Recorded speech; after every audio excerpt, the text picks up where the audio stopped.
வணக்கம்.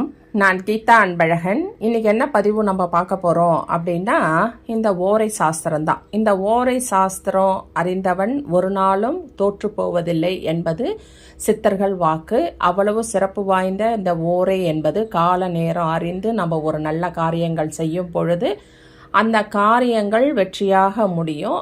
ஒவ்வொரு சிலருக்கு நேரமே சரியில்லை, அவர்களுக்கு 7.5 சனி, அஷ்டம சனி, இல்லை தசாபுத்தி சரியில்லை அப்படின்றவங்க கூட இந்த மாதிரி நேரங்காலம் பார்த்து நல்ல ஓரையாக அதற்கான வேலைகளை அவர்கள் ஓரை அறிந்து செய்தார்கள் என்றால் அவர்கள் செய்கிற வேலை எளிதாகவும் வெற்றியாகவும் அவர்களுக்கு முடியும். அதனால் இந்த ஓரை பார்க்க எல்லாரும் தெரிஞ்சுக்கணும். இது ரொம்ப முக்கியம். முடிந்தவரை ஓரையை நாம் பயன்படுத்தி கொள்ள வேண்டும். எல்லா நேரமும் பயன்படுத்தலைனா கூட முக்கியமான விஷயத்திற்காக போகிறோம், ஒரு பெண் பார்க்க போகிறோம், ஒரு திருமணத்திற்காக, ஒரு குழந்தை பேருக்காக, அல்லது புது வீடு வாங்குகிறோம், கிரகப்பிரவேசம் பண்ணுறோம், இல்லை காது குத்துறோம், அந்த மாதிரி படிக்க போகிறோம், இல்லை ஏதாவது புது தொழில் தொடங்குகிறோம், என்ன ஒரு விஷயம் செய்கிறோம், புதுசாக ஒரு தொடங்குறோம் அப்படின்னா அந்த வாழ்க்கையில் ஒரு அடுத்த கட்ட வளர்ச்சியை நோக்கி நம்ம செல்கிறோம் அப்படின்னு சொன்னால் கண்டிப்பாக அன்று முகூர்த்த நேரம் நல்லா இருக்கா, முகூர்த்த நாளா, அது மட்டும் இல்லாமல் லக்னம் நல்லா இருக்கா, அவன் ராசிக்கு சந்திராசிரமம் இல்லாமல் இருக்கா, அதெல்லாம் பார்த்தாலும் நம்ம கிளம்புற நேரம் இந்த ஓரை நல்லா இருக்கா அப்படின்னு சொல்லிட்டு இந்த ஓரையையும் நம்ம ஒரு நிமிஷம் பார்த்துட்டு நம்ம அதற்கான வேலைக்காக நம்ம கிளம்பணும், இல்லை செய்ய ஆரம்பித்தோம் அப்படின்னு சொன்னால் அந்த வேலை ரொம்ப வெற்றியாக முடியும். இந்த ஓரை எப்படி இருக்குன்னா 7 நாட்களுக்கு 7 ஓரை, வாரத்தில் 7 நாள், அந்த 7 கிரகங்கள் ஆட்சி புரிகிறது. ஞாயிறு என்றால் சூரிய ஓரை, திங்கள் என்றால் சந்திர ஓரை, செவ்வாய் என்றால் செவ்வாய் ஓரை, புதன் என்றால் புதன் ஓரை, வியாழன் என்றால் குரு ஓரை, வெள்ளி என்றால் சுக்கிர ஓரை, சனி என்றால் சனி ஓரை.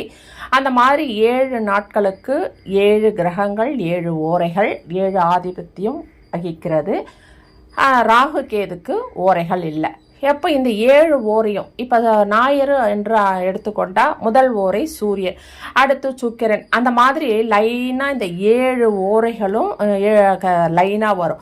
அதுக்கப்புறம் மறுநாள் செவ்வாய் ஓரை, இந்த மதியத்துக்குள்ளே வந்தவுடனே திரும்பவும் மதியத்துலேருந்து அந்த 7, இப்படி 7 முற்பகல் பிற்பகல் நான் அட்டவணை கொடுக்குறேன் பாருங்கள். உங்கள் கேலண்டர்லேயே, உங்கள் வீட்டில் இருக்கிற கேலண்டர்லேயே நீங்கள் திருப்பி பார்த்தீங்கன்னா நாட்காட்டியில் பின்னாடி ஓரை சாஸ்திரம்னு போட்டிருக்கோம். நீங்கள் அதை பார்த்து பகல் இரவு அப்படின்னு போட்டிருக்கோம், நேரம் போட்டிருக்கோம் 6 to 7, 7 to 8 அப்படின்னு சொல்லிட்டு நீங்கள் எந்த நேரத்தில் இருக்கிறீங்க, இப்போ என்ன ஓரை நடக்குது, நம்ம எந்த வேலைக்கு போகிறோம், அப்போ இந்த ஓரையில் இதை செய்யலாமா அப்படின்னு சொல்லிட்டு நீங்கள் தெரிஞ்சுக்கிறதுக்காகத்தான் இந்த பதிவு. இது உங்கள் கேலண்டர்லேயே இருக்கும். கண்டிப்பாக இந்த ஓரை சாஸ்திரத்தை எல்லாருமே தெரிஞ்சு வச்சுக்கணும். முடிஞ்ச வரை இதை பயன்படுத்தணும். இந்த ஓரையை அறிந்து நம்ம செயல்படும் பொழுது வெற்றி என்பது நமக்கு எளிதாக கிடைக்கும். சரிங்களா? முதலாவதாக நாம் சூரிய ஓரை. இப்போ இந்த 7 ஓரையிலையும் என்னென்ன காரியங்கள் செய்தால் அந்த சிறப்பாக இருக்கும், எந்த ஓரையை எதற்காக நம்ம தேர்ந்தெடுத்து செயல்படணும் அப்படின்றது பற்றின பதிவு தான் பார்ப்போம். சுக்கிர ஓரை. சுக்கிரன் என்பவன் போககாரகன். சுக்கிரன் என்பது சுப ஓரை. இந்த சுப ஓரையில் ஆடம்பரமான வாழ்க்கைக்கு வாழ தேவையான, அதாவது லக்ஸுரி லைஃப் அப்படின்னு சொல்லுவாங்க. சுக்கிரன் என்றாலே சந்தோஷம், பளபளப்பு, லக்ஸுரி, அந்த மாதிரியான ஒரு அமைப்பு. இந்த ஓரையில் நீங்கள் என்ன வேணாலும் செய்யலாம். அதாவது அடுக்குமாடி வாங்குறதா, இல்லை ஃப்ளாட் சிஸ்டத்துக்கு போய் பார்க்குறீங்களா, கட்டின வீடு பார்க்குறீங்களா, புதிய வாகனம் வாங்குறீங்களா, இல்லை ஆடை, வெள்ளி, வைரம், அந்த மாதிரி ஆபரணங்கள் வாங்கிறதுக்கு, வீட்டுக்கு தேவையான அலங்கார பொருட்கள், ஃப்ரிட்ஜு, ஏசி, மின்சாதன பொருட்கள் அத்தனையும் இந்த ஓரையில் வாங்கலாம். ஒரு அற்புதமான சுக்கிர ஓரை. அது மட்டும் இல்லாமல் காதல் புரிவதற்கு, அப்புறமா நட்பு, உங்களுடைய ஃப்ரெண்ட்ஷிப்பை தொடர்வதற்கு, இல்லை புதுசாக ஃப்ரெண்ட்ஷிப் வர்றதுக்கு, அப்புறம் சினிமா, டான்ஸு, பாட்டு, கதை, அந்த மாதிரியான கேளிக்கைன்னு சொல்லுவோம் இல்லையா, நம்மளுடைய என்டர்டைன்மெண்ட் நிகழ்ச்சிகள் அத்தனையும் பார்க்கலாம், கேட்கலாம். அதற்காக நம்ம செலவு செய்யலாம். அந்த நேரத்தை நம்ம செலவு பண்ணோம் அப்படின்னு சொன்னால் அந்த நேரத்தை பயன்படுத்தும் பொழுது அது அத்தனையுமே நமக்கு சந்தோஷத்தை தரக்கூடியதாக இருக்கும். இந்த நேரத்தில் பயணங்கள் செய்யலாம், பின் பார்க்க போகலாம். சாந்தி முகூர்த்தத்திற்கு ஏற்ற ஒரு ஓரை எது அப்படின்னு சொன்னால் சுக்கிர ஓரை தான். இந்த ஓரையில் கணவன் மனைவி பிரிந்தவர்களை ஒன்றாக சேர்க்குறோம், இல்லை ஏதாவது பஞ்சாயத்து பண்ணுறீங்க, இல்லை மனவிட்டு பேச போகிறீங்க, அவர் ரொம்ப நாளாக பேசலை, நான் பேசலான்னு நினைக்கிறேன், இன்றைக்கி போகலாமா, இந்த நேரம் பேசலாமா அப்படின்னு நினைக்கிறவங்க இந்த சுக்கிர ஓரையை தேர்ந்தெடுத்து போய் பேசுனீங்க அப்படின்னு சொன்னால் கணவன் மனைவி ஒற்றுமையாக இணக்கமாக மாறுவார்கள். அவர்களுடைய சண்டை சமாதானத்தில் முடியும். அன்ற நாள் வெள்ளிக்கிழமை, அது ரொம்ப விசேஷம். மற்ற நாள்லேயும் வர சுக்கிர ஓரையை பயன்படுத்தலாம். ஆனால் வெள்ளிக்கிழமையில் வருகிற சுக்கிர ஓரை கூடுதல் சிறப்பு. அன்று மகாலட்சுமி வழிபாடு உங்களுக்கு அஷ்டலட்சுமி கடாட்சத்தை கொண்டு வந்து சேர்க்கும். அன்றைய நாளில் நீங்கள் உப்பு வாங்கலாம், சர்க்கரை வாங்கலாம், நான் சொன்ன அத்தனை பொருளும் வாங்கலாம், வெள்ளி வாங்கலாம், வைரம் வாங்கலாம். அதெல்லாம் மேலும் மேலும் உங்களுக்கு பெருகி வளரக்கூடிய தன்மையை தரக்கூடியது இந்த சுக்கிர ஓரை. இந்த சுக்கிர ஓரையில் எல்லா சுப விஷயங்களும் நீங்கள் செய்யலாம்.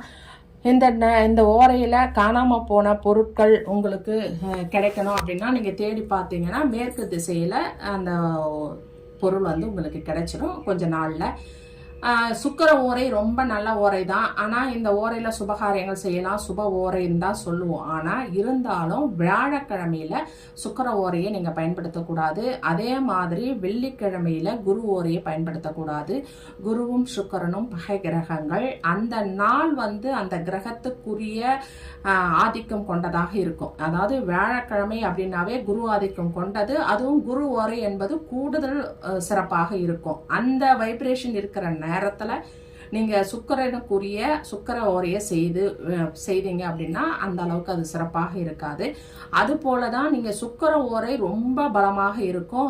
அந்த வெள்ளிக்கிழமையில நீங்கள் குரு ஓரையை தேர்ந்தெடுக்கக்கூடாது. அன்று செய்யக்கூடிய அனைத்து விஷயங்களும் நீங்கள் வந்து சுக்கிர ஓரையிலே நீங்கள் தேர்ந்தெடுத்து செய்யுங்க. முடியாத பட்சத்தில் செய்யலாம். ஆனால் ரெண்டுமே சுபகிரகங்கள் தான். ஆனால் ரெண்டு சுபகிரகங்களும் பகை கிரகங்கள். அதனால அதனுடைய நாளில் அந்த கிரகத்தோட நேரத்தில் நீங்கள் அந்த வேலையை செய்யும் பொழுது அது உங்களுக்கு வெற்றி மேலே வெற்றியை கொடுக்கக்கூடியதாக இருக்கும். சரிங்களா? நன்றி, வணக்கம், வாழ்க வளமுடன். இந்த வீடியோவை சப்ஸ்கிரைப் பண்ணுங்க, ஷேர் பண்ணுங்க, லைக் பண்ணுங்க. தேங்க்யூ.